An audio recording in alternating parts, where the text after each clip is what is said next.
morning, students. So again I'm here with you with a new topic for you today. As you know, all of you have your books right now, like online books are available there. So we'll move on according to our syllabus.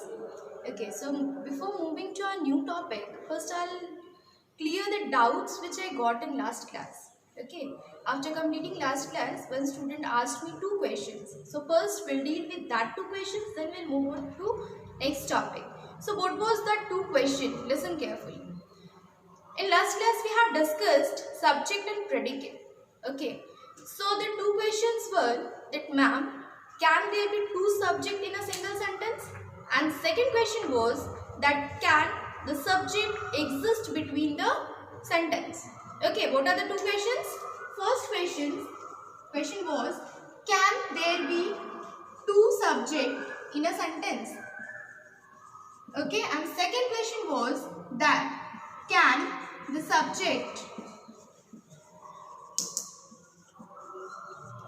be in middle? These were the two doubt questions which I got in last class. Okay, so we'll see both of them.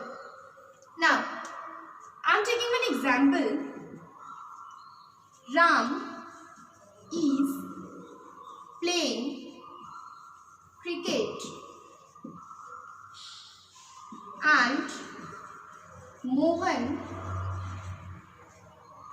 is playing football. This is a single example, right? Ram is playing cricket and Mohan is playing football. Now what I said about the subject, I said you that about whom we talk in the sentence, that is the subject of the sentence, right? About whom we are talking in the particular sentence is the subject of the sentence.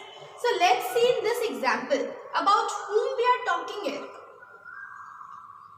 We are talking about Ram. Ram is playing cricket, and second we are talking about Mohan.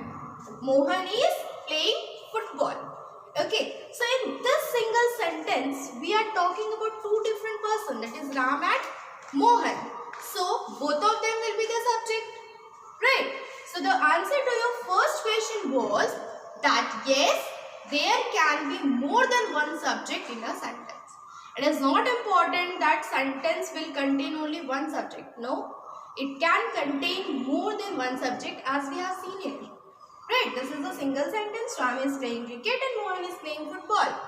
Okay, so there is one subject Ram and second subject is Mohan. So we can say that yes, there can be more than one subject in a sentence. Now second question was, can the subject exist in the middle of the sentence? Right, because last time whatever examples we have seen the subject at first.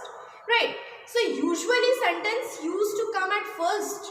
Okay, usually means most of the time sentence used to come at first. Right, but in certain cases we will see that sentence comes in middle. Like for example, if you see here, okay, this subject is at first. Okay, this is at the beginning of the sentence, but what about the subject? This is in the middle of the sentence. So yes, sometimes the subject can be in the middle of the sentence and sometimes it can be at the end too. For example, if I'll see next example, out of the wood came the bear. Out of the wood came the bear. Now as you know, English is just like playing with words. Okay, whenever we will interchange the words, whenever we will interchange the places of the words, okay, the sentence is written in new form. Okay, but the meaning is still same. So in this sentence also, out of the wood came the bear. If I write it in simple way, what I'll say? The bear came out of the wood. But I have changed the places of the word to make it more interesting. Right? So out of the wood came the bear. Now in the sentence, about whom we are talking about? What is the topic? About whom we are talking? Obviously we are talking about the bear. Right? So in this sentence, subject is at the end of the sentence. So it is not necessary that the subject will always come at first. No. Usually, most of the time you will see that subject is at first, but sometimes you will get that subject is either in the middle of the sentence or it is at the end of the sentence. Okay, the main focus, your main focus to identify subject should be that about whom we are talking. Right, this should be the main focus. About whom we are talking in the sentence, that is called the subject of the sentence. Okay, if I say one interrogative, is the boy reading? Is the boy reading? This is interrogative sentence, right? Now in the sentence about whom I'm asking the question. I'm asking the question about the boy.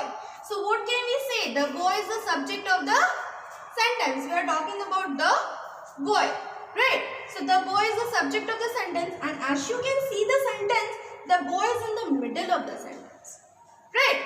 So I think both the questions are clear to you. The first question was, can there be two subjects in a sentence? Yes, there can be more than one subject in a sentence. Sometimes you will get two subjects.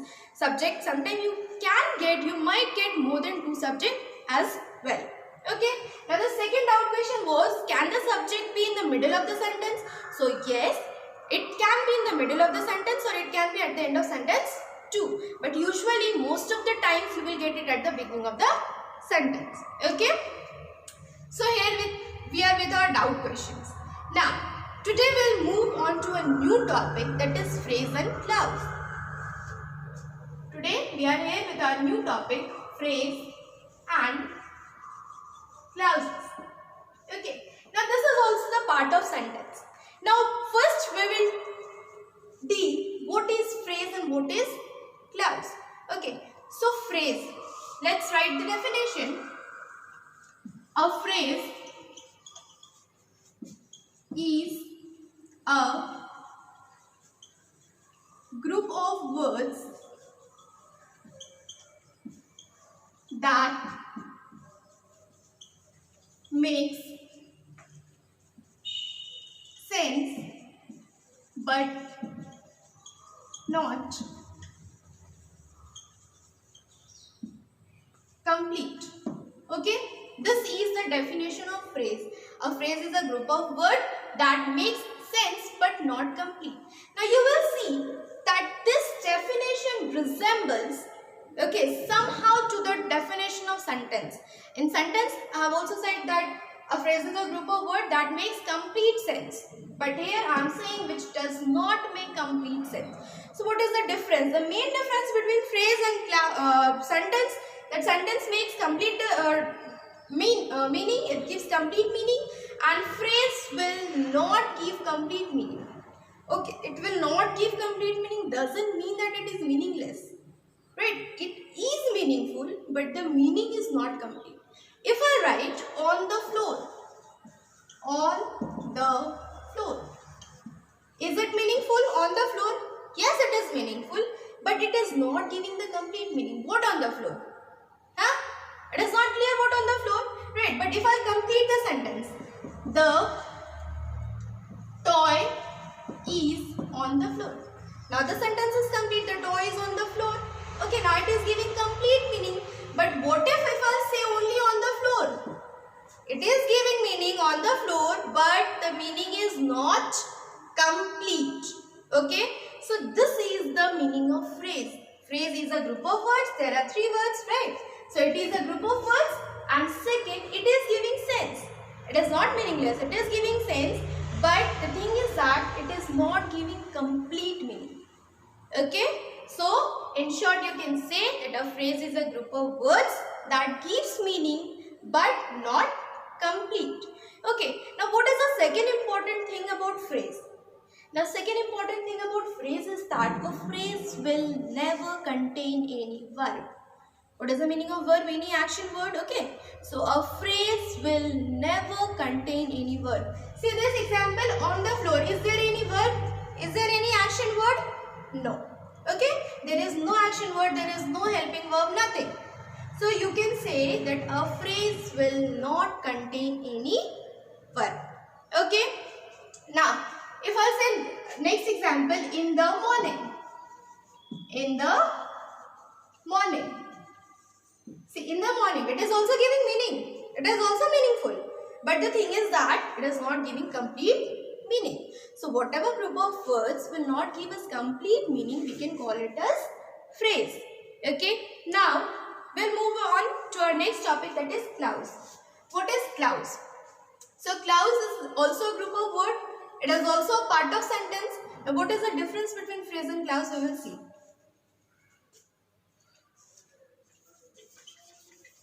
Clause. The group of words which can either form a sentence of own or not, but it contains a subject and a finite verb.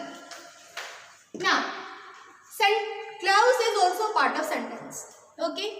But sometimes an individual clause can make an individual sentence, means it can act as a complete sentence. But at the same time, it may be possible that a clause will not act as a complete sentence. Okay, now the thing is that how we will differentiate between phrase and clause, right? So for phrase, I said phrase will not contain verb. You will not get any verb in the phrase.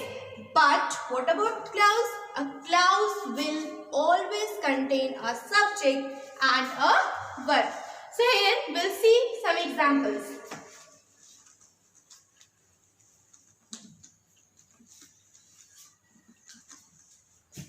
See,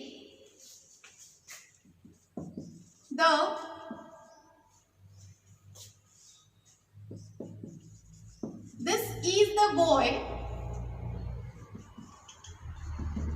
This is the boy who won the race.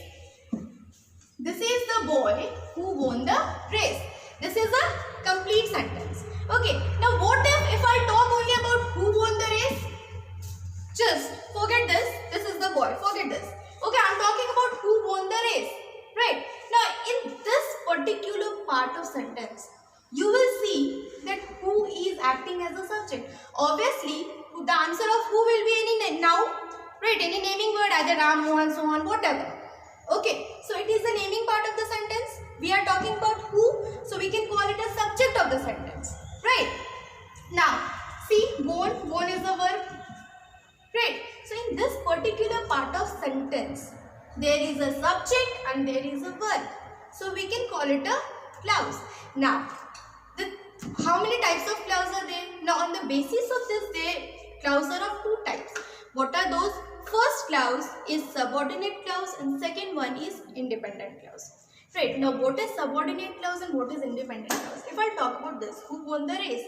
This sentence is giving complete meaning. Okay, I am not calling it a sentence, but you can call it a sentence if you will forget this. Right. Don't say this. Who won the race? It is giving complete meaning. So, it can form a complete sentence. So, we can say the clause which can stand individual as a sentence is termed as independent clause. Means which do not have to depend on any other part of sentence. But the clause which have to depend on the other part of sentence. Okay. Like we all can go for ice cream